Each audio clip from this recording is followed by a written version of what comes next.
आज शरीराची हालचाल होणं हे इतकं महत्त्वाचं झालेलं आहे. पण आजकाल पालक वर्ग जो आहे तो मुलांचं भरपूर लाड करतो. म्हणजे मुलगा जर कुठे धावत असेल किंवा काहीतरी उड्या मारत असेल किंवा काहीतरी करत असेल तर त्याला लगेच बोलणार की हे नको करू, पडशील, तुला लागेल किंवा अंग दुखतंय किंवा तुला काहीतरी पाय दुखेल, हात दुखेल, असं काही ना काही बोलून आपण मुलांची जरा जास्तच काळजी घेतो. पण ते त्यांचं वय आहे खेळण्याचं, बागडण्याचं. काही पालक नाही आहेत असे, पण काही पालक जे आहेत ते अजूनही अशा पद्धतीने हालचाल जी आहे मुलांची ती काळजीपोटी कमी करतात. पण तसं करू नका, कारण व्यायाम किंवा योगासनं किंवा खेळ हे आयुष्यात असलेच पाहिजेत. कारण काय होतं की 25-30 पर्यंतच जास्त करून जो माणूस आहे तो खेळकर राहतो. त्यानंतर त्याच्या आयुष्यात खेळ असतात किंवा चालणं फिरणं असतं, धावणं असतं.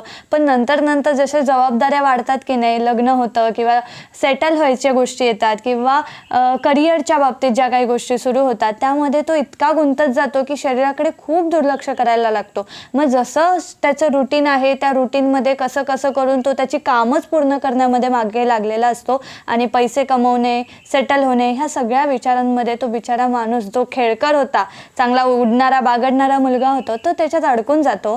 आणि अशा वेळेस शरीराकडे दुर्लक्ष झाल्यामुळे काय होतं, आपल्याला लहानपणापासून व्यायामाची सवय नसेल, त्याचबरोबर खेळ पण बंद झाले आणि चालणं फिरणं पण कमी झालं की मग एक रोग शरीरामध्ये कसा निर्माण होतो हे त्यालाच कळत नाही. आणि जशी 40-45 येते तसं आपल्याला शरीर रिझल्ट द्यायला लागतं, रिॲक्शन द्यायला लागतं. कारण आपण एवढ्या वर्षात ॲक्शनच तशा केलेल्या असतात, हालचाली कमी केलेल्या असतात, व्यायाम कमी केलेला असतो, योगासनं केलेली नसतात.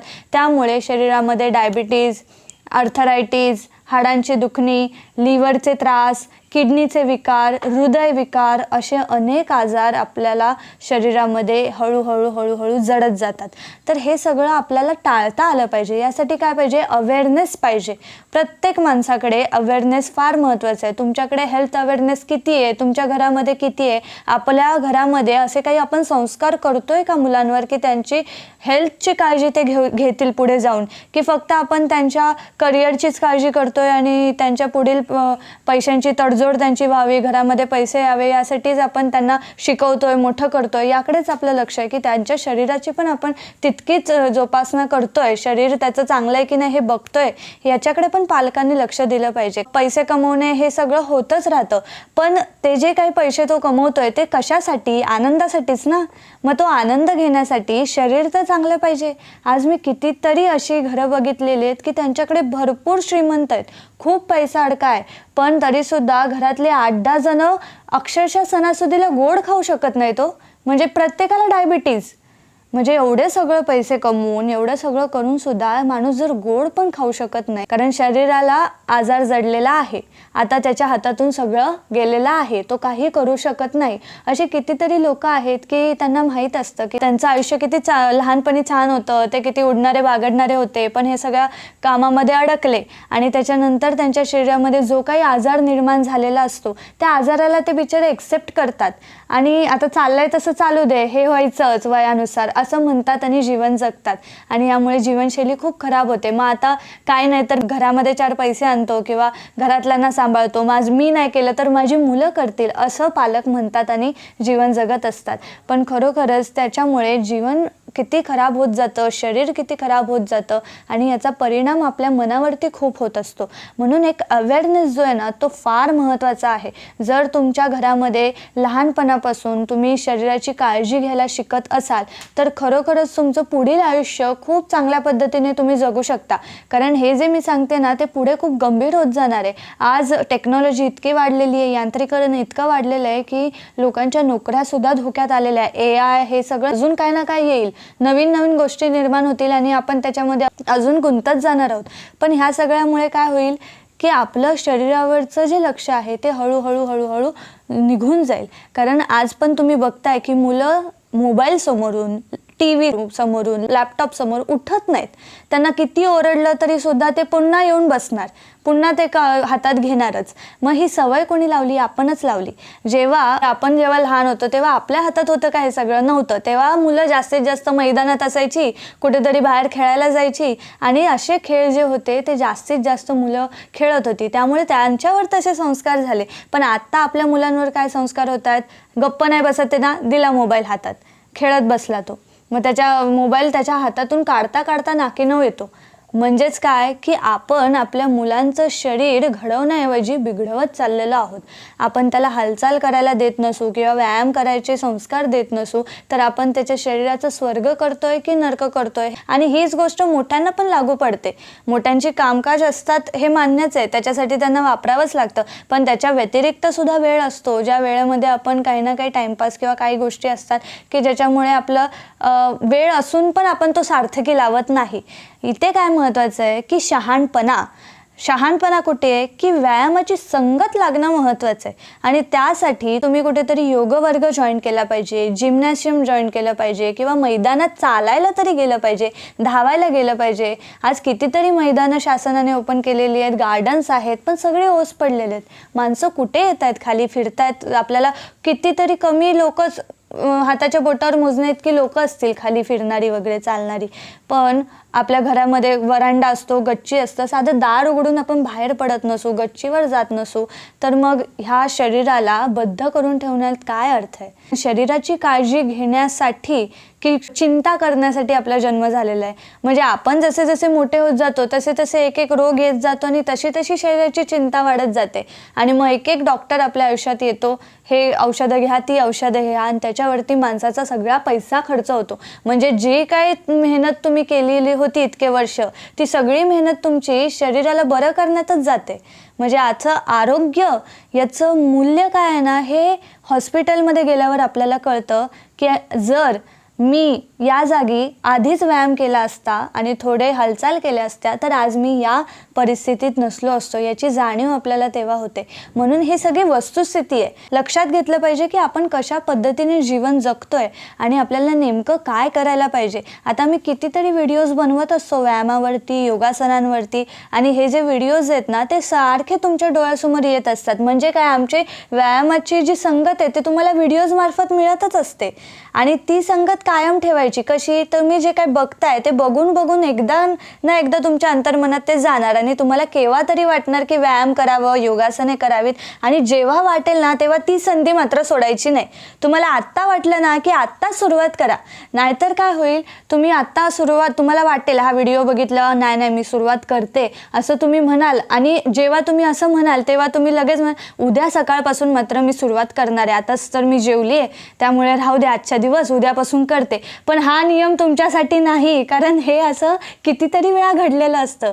बरेच जण ठरवतात पण तो उद्याचा दिवस परत येतच नाही. मग उद्या दुसरं काहीतरी कारण असतं. म्हणून जेव्हा वाटतं तेव्हा तुम्ही अर्धा तास कोणा जेवून झाले ना मग 20-25 मिनटं वज्रासनात बसा, थोडा वेळ बसा आणि नंतर हालचाल करायला सुरुवात करा. कारण तुमचं मन तयार झालंय. मन एकदा तयार झालं की नाही की मग शरीराला हलवायला सुरुवात करायची. मग तो व्यायामच तुम्हाला आवड लावेल. आणि मग व्यायामाची आवड लागली की मग तुम्हाला बघून तुमची मुलं पण करायला लागतील. कुटुंबात तुमच्या व्यायाम येईल, योगासनं येतील. म्हणजे संपूर्ण कुटुंब जे आहे ते आनंदी ठेवण्यासाठी चांगला मार्ग म्हणजे योगासनं, व्यायाम करणं. कारण कुटुंबातला एकही माणूस आजारी पडला की संपूर्ण कुटुंब कोलमडतं. आणि हे प्रत्येकाला अनुभवता सुद्धा आलंच आहे. आपली आई असेल, बाबा असतील किंवा आपल्या घरातली मुलं असतील, कोणी जरी आजारी असेल ना तर आपल्याला नाही चांगलं वाटत, आपण खचून जातो.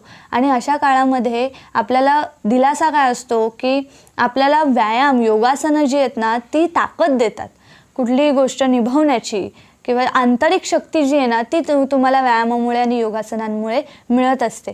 म्हणून मी हे सगळं जे काही बघते आज समाजात जसं वातावरण चाललेलं आहे, मुलं कुठल्या दिशेने चालले आहेत, पालक कुठल्या दिशेने चालले आहेत, या सगळ्याचा विचार केला तर एक लक्षात येतं की आपण खरोखरच समाजामध्ये अवेअरनेस आणणं फार महत्त्वाचं आहे. व्यायामाच्या संबंधित काही शिबिरं असू दे, पण त्यासाठी आपण एक दिवस देतो, पण दररोज करणं, सातत्य हे इतकं महत्त्वाचं आहे ना की तेच तुम्हाला तरवणार आहे. जर तुम्ही व्यायामामध्ये सातत्य ठेवलं तरच तुम्हाला योगासने आणि व्यायाम या दोन्हीचा आनंद घेता येऊ शकतो. एक दिवस केलं, 2 दिवस दांडी मारली, तिसऱ्या दिवशी करतो, चौथ्या दिवशी सोडतो, हे सगळं चालणार नाही. व्यायाम सुरू केला ना की तो अखंडपणे सुरूच राहायला पाहिजे. आणि हे तुम्ही केलंत ना की तुम्हाला त्याचा खरोखरच आनंद अनुभवता येईल आणि तुम्हाला सुटल्यासारखं वाटेल की मी एक जखडलेलं शरीर असतं ना की ते बद्ध पण असतं आणि त्याच्यामध्ये रक्तसंचार खेळता नसतो, त्यामुळे कामामध्ये चपळता नसते. लहान मुलं वगैरे बेधड झालेली असतील तर त्यांना उठवा, त्यांना जास्तीत जास्त हालचाल करण्यासाठी प्रयत्न करा. घरामध्ये असं वातावरण निर्माण करा की त्या माणसाला वाटेल की मी उठून चालावं, फिरावं, योगासनं करतात तशी योगासनं करावी. ह्या सगळ्या गोष्टी घरामध्ये आणणं फार महत्त्वाचं आहे. बऱ्याचदा काय होतं की एखादा कर्ता पुरुष असतो, तो पैसे वगैरे कमवत असतो किंवा आपल्या घरातला मुलगा आहे, त्याने चांगला जॉब लागलाय, घरात बसून काम करतोय, घरात बसून पैसे कमवतोय, म्हणून त्याला कोणी काही बोलत नाही. म्हणजे तो पैसे कमवतोय ना, मग झालं. मग एवढंच आहे का? आपल्याला माणूस हवाय, त्यामुळे त्या माणसाचं आरोग्य जपणं हे घरातल्यांचं काम आहे. तो पैसे कमवतो म्हणून त्याला सांगायचं नाही का तू काय हालचाल करू नको किंवा तू योगासनं करू नको. आपल्याला असं दिसतंय की तो चुकीचा आहे. ज्या पूर्ण वेळ बसून आहे तो माणूस, तो हालत नाही आहे, त्याच्या शरीराचा रक्तसंचार चांगल्या पद्धतीने होत नाही आहे, अशा माणसाला आपण उठवलं पाहिजे. त्याला सांगितलं पाहिजे की तू नेमकं काय कर, योगासनांना सुरुवात कर, चालायला फिरा. ह्या मेंटॅलिटीमुळे काय होतं की तो जो माणूस असतो ना त्याला पण असंच वाटतं मी पैसे कमवतो ना, मग मला कोणी काय शिकवू नका, मला कोणी काय सांगू नका, मला हवं तर मी करेन. अशा पद्धतीची मेंटॅलिटी घरामध्ये. मग कोणी करतं, कोणी नाही करत आणि मग मी एवढं काम करते, मी एवढं काम करतो, हे सगळं बोलत बसण्यापेक्षा आपण एकमेकांची काळजी घेतली पाहिजे. आपण एकमेकांना सहाय्य केलं पाहिजे. PNF आहे, पार्टनर स्ट्रेचिंग आहे. नवरा बायको असाल तर घरातल्या घरात तुम्ही एकमेकांची स्ट्रेचिंग घ्या, तुम्ही एकमेकांना सहाय्य करा, योगासनांना सुरुवात करा. हळूहळू व्हिडिओज बघून तुम्हाला एकत्र व्यायाम केल्यानंतर अजून आनंद होईल आणि तो आनंद घेतला तर तुमची मुलंसुद्धा तुम्हाला बघून करायला लागतील आणि मग किती आनंदी घर असेल याचा विचार करा. म्हणजे जे काही शरीरातलं जडत्व असतं, मनातलं जडत्व असतं, ह्या सगळ्याचा परिणाम आपल्या सगळ्याच व्यवहारावरती होत असतो, वागण्या बोलण्यावरती पण होत असतो. पोट बिघडलंय, पोटात बरं नाही आहे किंवा तुमच्या हृदयामध्ये काही दुखत असेल किंवा फुफ्फुसांमध्ये तुम्हाला त्रास होत असेल श्वसन घेण्यासाठी, हे सगळं बद्धपणाची लक्षणं आहेत की तुम्ही जास्तीत जास्त वेळ बसून आहात, कॉम्प्युटर लॅपटॉपसमोर बसून आहात, तुमची कामाची पद्धत ती आहे. हे सगळं असलं, हे सगळं मान्य आहे, पण हे तुमच्या शरीराला माहिती आहे का हो की तुम्ही कुठल्या हुद्द्यावर आहात, तुम्ही काय काम करत आहात? त्याला फक्त एवढंच माहिती आहे की ते जे काही ॲक्शन करतंय शरीर, त्याला रिॲक्शन शरीर देणारच. ॲक्शन ॲज रिॲक्शन या निसर्ग नियमावरच तुमचं शरीर चाललेलं आहे. तुम्ही आज उशिरा झोपलात, उद्या लवकर उठलात कामकाजामुळे, तुमची झोप नीट नाही झाली, तुमचं जेवण नीट नाही झालं, तुमची हालचाल झाली नाही, व्यायाम झाला नाही, तर ह्या सगळ्याचे रिटर्न्स शरीर देणारच आहे. काही अशी पण मंडळी आहेत की पटापट व्यायाम करतात, आटपतात, थोडी हालचाली करतात आणि जातात. असं करू नका. व्यायामाला दर्जा द्या. ते तुमचं शरीर आहे, दुसऱ्याचं नाही आहे. जेवढा वेळ तुम्ही त्याचा वाया घालवलेला आहे, म्हणजे शरीराला हालचाल दिलेली नाही आहे, तशा पद्धतीने व्यायाम केलेले नाही आहेत, तर तेवढाच वेळ त्या शरीराला परत येण्यासाठी लागेल ना, तेवढा वेळ तुम्ही खर्च केला पाहिजे, तेवढा वेळ तुम्ही शरीराला दिलाच पाहिजे. आणि तसं जर तुम्ही केलंत ना, व्यवस्थित व्यायाम शिकून जर केलात ना, तर तुम्हाला खूप चांगल्या पद्धतीने अनुभव येईल. कारण आम्ही कितीतरी क्लासेस घेत असताना बघतो ना, किती महिला असतात, किती पुरुष असतात की ते जस्ट सुरू करतात. आम्ही बिगिनर सांगतात, आम्ही याच्या आधी कधीच केलेलं नाही आहे असं आम्हाला सांगतात. पण ते जेव्हा 1 आठवडा 2 आठवडे होतात त्यांना केल्यानंतर, योगासनं व्यायाम केल्यानंतर, ते स्वतः सांगतात की मला खूप मोकळं वाटतंय, मला उत्साह येतोय, माझा संपूर्ण दिवस उत्साहात जातोय, माझ्यातली ऊर्जा चांगली टिकून राहिलेली आहे. कारण खूप मंडळी अशी आहेत की सकाळी उठल्यानंतर थोडं काही काम केलं की लगेच त्यांना थकवा येतो, त्यांना झोपावंसं वाटतं, आळस अंगात असतो, तो जास्त वाढतो आणि त्यामुळे ते शरीर अजून बद्ध होत जातं. तुम्ही जितका आळस करणार तेवढा आळस अजून वाढत जाणार. जेवढं तुम्ही बसणार तेवढं अजून बसावंसं वाटणार. पण जसं तुम्ही व्यायामाला सुरुवात कराल तर ती गोष्ट अजून वाढणार. जे करणार तसंच तुम्हाला मिळणार आहे. त्यामुळे तुम्ही पहिले काय करायचं आहे की विचार धरायचा आहे. काय विचार धरायचा आहे की मी माझं शरीर चांगलंच ठेवणार, माझ्या घरामध्ये मी आरोग्य आणणार, आनंद आणणार. आणि हा आनंद कसा येईल तर व्यायाम आणि योगासनांनीच येईल. त्यामुळे तुम्ही सगळ्यांना व्यायाम आणि योगासने करण्यासाठी प्रवृत्त करा, स्वतः करा आणि हे लोकांपर्यंत पोचवा.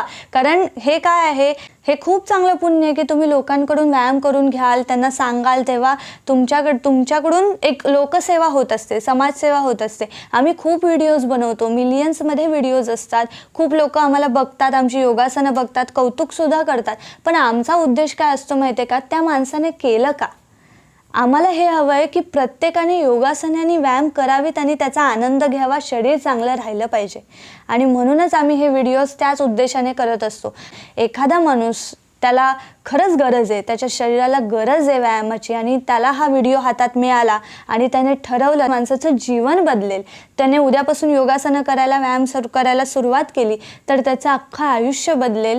अवेअरनेस सगळ्यांमध्ये निर्माण होणं आज भरपूर महत्त्वाचं आहे आणि समाजामध्ये जर निर्माण झाला तर प्रत्येक माणूस बदलेल. प्रत्येक माणूस बदलला तर राष्ट्र बदलेल. राष्ट्राचं आरोग्य सुंदर राहील, सगळे सुदृढ राहतील आणि आनंदी आनंद असेल.